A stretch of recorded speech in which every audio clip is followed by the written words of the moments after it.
Welcome to Paradigm Shifts, new thinking about our changing times with your host, Harriette M. Steinberg, practicing matrimonial and family law, real estate, trust and estates, and elder law. You can watch episodes on YouTube and listen through Apple Podcasts, Spotify, Google Podcasts, Stitcher, and more. For prior episodes, go to www.lawyersonli.com. Now here's the host of Paradigm Shifts, Harriette Steinberg. Hi, I'm Harriette Steinberg. I'm an attorney, and as you've heard, I practice in the areas of matrimonial law, elder law, trusts and estates, and collaborative practice. In each episode of Paradigm Shifts, you will hear from a professional who has important information to share about change in our lifestyles. We will discuss death, retirement, aging, health, and more. And today, I have to say I am extremely happy to introduce to you a gal who is the epitome of paradigm shifts. She has started and heads an organization called Pulse, and I'm going to let her explain what the organization is about.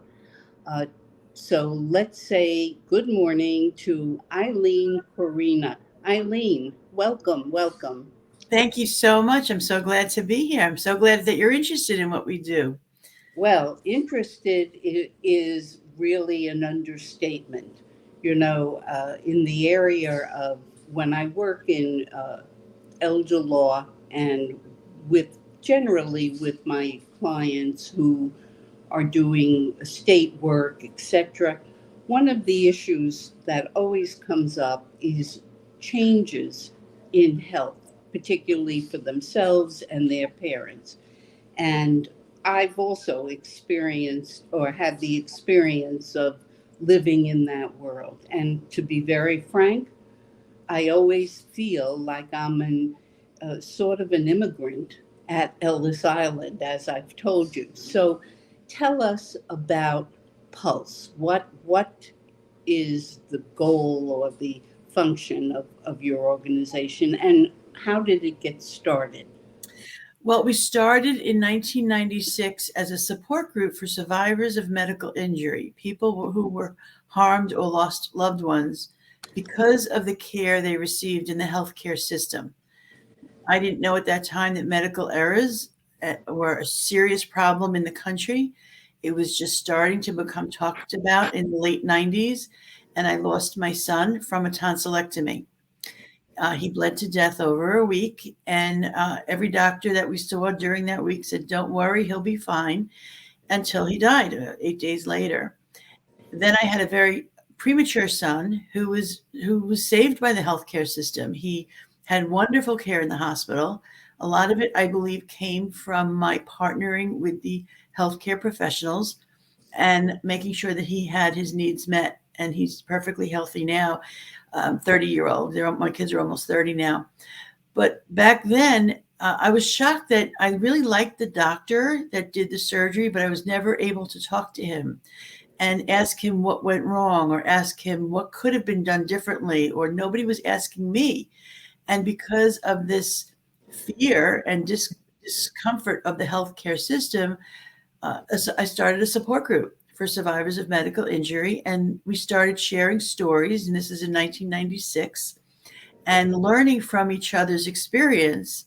In 1999, I went to my first medical conference, Patient Safety Conference, which was the second one from the National Patient Safety Foundation, which was started by the American Medical Association because of the concern of healthcare discrepancies and errors and problems with patient safety in the country. And I was hooked after that. And I was on their board for many years, from 2002 through 2017, and then was on other boards, patient safety boards, that were run by people who work in the healthcare system. And what I was seeing is that they were talking to each other, but not telling the public what they already knew. And this started from day one, that at Pulse, we teach the public what the people in the healthcare system know about the dangers, about errors, how they happen, so we can be part of preparing for patient care, and be responsible for some of our own safety. And it's been an uphill battle because nobody's really listening to us.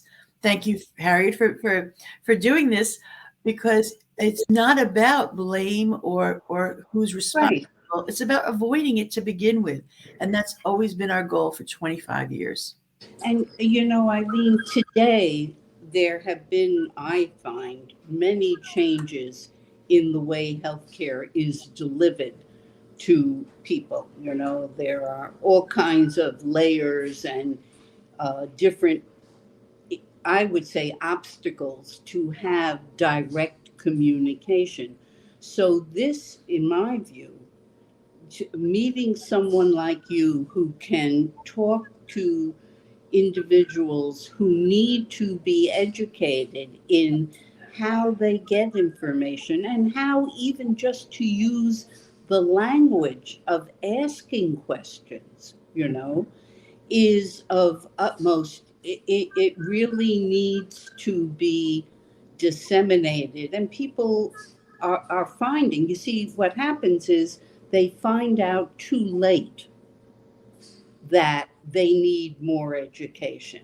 You know, when mom has had a serious injury, or dad is in ICU and no one is explaining, or they're not being able to speak to the right people, the levels of anxiety and frustration rise, and you know, you feel as though you're in a different universe. So my goal, and I'm sure it's what you're all about, is to start to educate people now before the emergency starts. So first, we were just speaking about an healthcare advocate. And I know your organization has several programs. We're going to talk about that in a minute. But if someone needed an advocate or someone to help them, there are professionals that are trained to do this. Isn't that true? There's many different types of patient advocates. There are advocates who do billing. I don't want to make light of somebody who does billing or health insurance to understand Right. your insurance. We focus on safety. Our primary focus is on safe care, although most advocates will say that they're about safety also. The difference in what we do and hourly or patient advocates who take on a case for long term is that we are very short term. And we don't always look at we don't need the HIPAA form signed, for instance. A lot of advocates will say, if I'm going to talk to your doctor for you, I need you to sign these forms, and you have to be responsible for allowing me to talk to your doctor. We don't do that because we don't do anything without the patient or their family there. We are an extension of them, not for them. So our support goes to supporting a whole family and the friends of the patient. And then if we can't help them, then there are people that can get more detailed into the nitty-gritty of a discharge plan or going into a nursing home or what services might be needed that might be beyond our scope. Although we all work together, most of the patient professional advocates who come to our program are really part of our team. We're very happy to send people that way because they understand what we're looking for in an advocate. So that professional would be called a patient advocate, but has many of the patient advocates have particular expertise, such as case management, information, so forth. Exactly. Ah, and you are the clearinghouse, so to speak. Actually, I would support them in their search, but there is a clearinghouse called Greater National Advocates, which is a national organization where patient advocates could sign on for free. and be on their websites, gnanow.org. It's another nonprofit started by somebody who was injured by the healthcare system. It's a free service for people to look for an advocate and be listed as a patient advocate. Ah, So if people are interested in becoming a patient advocate, they could do that by joining this organization, great, and be listed there. And that's where people would do their search. I see. So what we're looking for are patient advocates if we are looking for someone like for a long-term care patient who has no family but needs someone to sort of take hold of what's happening for them. Yes? Exactly. Yes. Yes. Okay. So that's an important piece of information. So tell us about Pulse now, which I just have to say, I love the idea that it is a virtual group. Mhm. That alone is paradigm shift, but okay. Yeah, we weren't for a long time. We met at a one of our meetings were at a diner always on Long Island. That's where we were. But I would travel as a patient advocate. I spent over 10 years traveling at no charge for the patient or family to be at patient's bedside. That is my passion, to be called and go there and see what's actually happening. It's the easiest way to learn something is to be part of the system that's failing and see what's happening. I always say the problems aren't happening in the boardroom. That's where the decisions are made. The problems are at the bedside, and that's where we have to be. Right. So that was always my interest. And in our programs, we do have 3 programs a month now that are all about preparing to become a patient. They're free for the public. They also, 2 of them give board certified patient advocates continuing education. They're 3 very different programs, but everyone is always welcome. We don't close the doors on anyone. So the idea is that the person who has no idea what they're walking into can come and now talk with other advocates, nurses, doctors who participate, just to be part of the system and recognize that we could start talking the same language. The best way to do this is to have these conversations. And we started that, of course, on Long Island in groups, and now it is on Zoom. It's all virtual, and we're meeting people across the country. We're becoming dear friends, some of us, that have the similar goals to help people and improve health care. Now, our focus is not on health. I want to make that certain. Right. We're not telling people to eat right and exercise. We don't do that. Right. We want them, if they don't eat right and exercise, make sure they tell their medical team so they can get the care they need.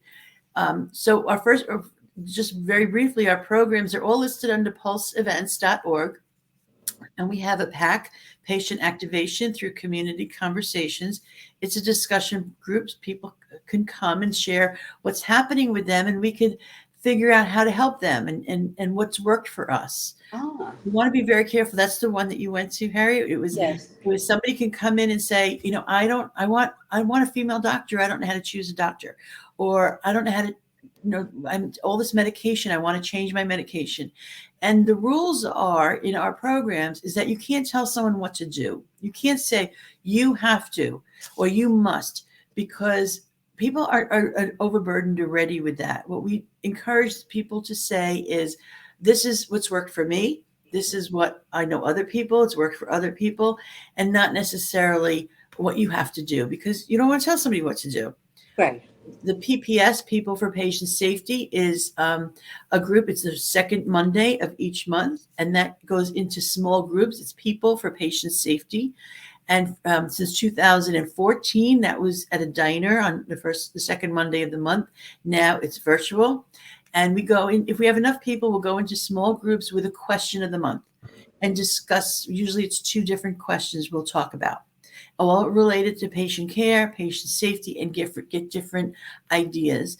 And then on the 4th Monday of the month, we have ACES, Advocate Collaborative Educational Series, where we have a speaker come and teach a program. This is a lecture, and then case studies, where the question is, here's what happened to the patient or family member, and now what would you do and how would you handle it? And that becomes another discussion on how an advocate, care manager, caregiver, or an advocate might handle a situation. And we're learning from each other. Sometimes I didn't even think of that. I didn't realize you could do that. And that's where we're learning also. Eileen, would you recommend people who just want education in these areas? For instance, I'll be very personal. My husband has a chronic illness, and so we spend a lot of time in the healthcare world and just learning about things that are available or how to ask questions or who to ask them of. Would your programs be appropriate for people who have that kind of focus? Absolutely. Absolutely. Either as a listener to Right. just observe, we welcome people observing, but it also, remember that if my older mother used to come to our meetings and she was the first one to say, I don't know what anybody's talking about. I don't know what you're talking about. And our board loved that. She was on our board for many years, and our board loved that because she was the people, a representation of the people we were trying to. Exactly.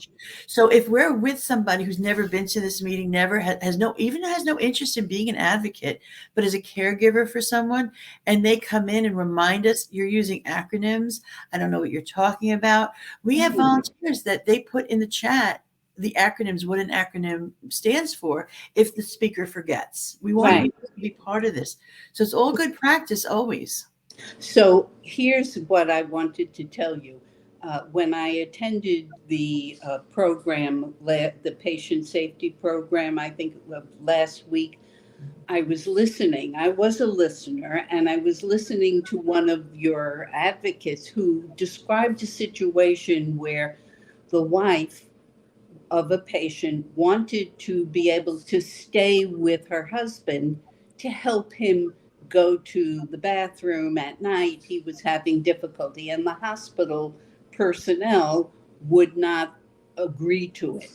And what struck me was, without an explanation of why I wouldn't be able to do that, I would be crazy. I would be very upset. But when I heard that in some hospitals, or maybe in all hospitals, they're afraid of a patient fall, and that's what they have the aides there for, it made a little more sense for not letting me do that function. I could respect that. So just attending that one meeting gave me a new perspective, because I've come to the conclusion, when I'm in the healthcare world, I know I've lost total control over everything. And that doesn't go over well with me. Right. So understanding why I've lost control helps. Yeah. And sometimes, Harry, in that scenario, I think we brought up also, what if the wife didn't want the husband there and doesn't want to tell him? And that's why the nurses are sending them home, because nurse, I don't want my husband here. Just tell him to go home. And they're being gentle about it and not letting him stay. So these are all things that have happened in real life that we bring to these meetings. Yes. So you also have a yearly symposium in the program. Tell us about that. Well, it's very exciting because last year and this year is going to be on Zoom. It's going to be it's a platform, a virtual platform. And we have amazing speakers from around the country that I'm excited about. We have our keynote speakers, Tejal Gandhi from Press Ganey. A lot of us fill out the Press Ganey form after you get out of the hospital, and it goes. It's a form. It's a evaluation on your stay, and she is the patient safety expert at Press Ganey. Then there's a medication safety expert, and there's a few different experts. We're going to have the person who is deeply involved with simulation. He developed the medical simulation, the robots that doctors are trained on, medical people are trained on. He was on the board of the National Patient Safety Foundation with me, and I've been a big fan of the work he's done for years. We have a doctor from a hospital in the city who is a hospice and the palliative care doctor. They'll be speaking their expertise. So Each of our programs each of the presenters are about patient safety. And then the end of the day, we're going to have a discussion about what we heard. We're going to have if we have enough people, small group breakouts about what you heard during the day so we can learn more information. So last year we had great speakers, and this year again, great speakers. Do you have a date for the symposium? Oh yeah, March 15th and 16th, 2 days. Oh. It starts late in the day because we do have people from California coming. And the website is pulse2023.org. Okay. So we won't. Right. And it's not expensive. We have it very inexpensive for people. I think it's only $45 for early bird. And it's 2 days, and there's breaks, lunch breaks, and the opportunities to ask questions and talk to the speakers. Oh, this sounds very exciting. I'm going to try to put it on my calendar. So before we leave, we had asked if you would give a shout out to some people in your world that you think my listeners would be happy to hear from. Can you tell us who that would be? Well, Susan Capurso is a dear friend. She's local also. She's an end-of-life doula and a legacy specialist. So I love what she does, the work that she does in helping people at the end of their life. But it doesn't have to be the end of their life necessarily. It's during their lifetime to share their history for the next generations to come. So she's what's called an end-of-life doula. Of course, she could explain it much better than I ever could. But the idea is that most people are not familiar with this newer process, and it's a paradigm shift again. Absolutely. Oh, Harriet, please reach out to her. She's amazing. I will. And you have Linda Fostick. Linda Fostick is the crisis planner. She's a wonderful woman who helps plan in general. Anything that could go wrong and might go wrong, she's right there to help prepare us for what might happen in the future. And of course, a shout out to the advocates that we have helping around the country that volunteer for Pulse and work for Pulse, and Greater National Advocates that is just storing up the people to be advocates. The many different types of advocates out there. Bradley Schwartz is the founder. He's an attorney, and he actually had a terrible experience in a hospital and decided everyone needs an advocate, and he was going to make it happen. I love that concept. I absolutely believe very strongly in that. So, Ilene, I really can't thank you enough for taking time to tell us about your programs and the group. We'll be talking again, and certainly I'm going to be attending the patient safety programs, because you really can learn just by listening, and it's very effective, very effective. So, thank you. And we want to be people's support. If they show an interest in learning, we will be their support forever. We want to build the support for people. So we're there. I think I'm going to be part of helping you build. Thanks so much. Thank you. Thank you for listening to Paradigm Shifts, new thinking about our changing times, with your host, Harriette M. Steinberg, practicing matrimonial and family law, real estate, trust and estates, and elder law. You can watch episodes on YouTube and listen to Apple Podcasts, Spotify, Google Podcasts, Stitcher, and more. For prior episodes, go to www.lawyersonli.com.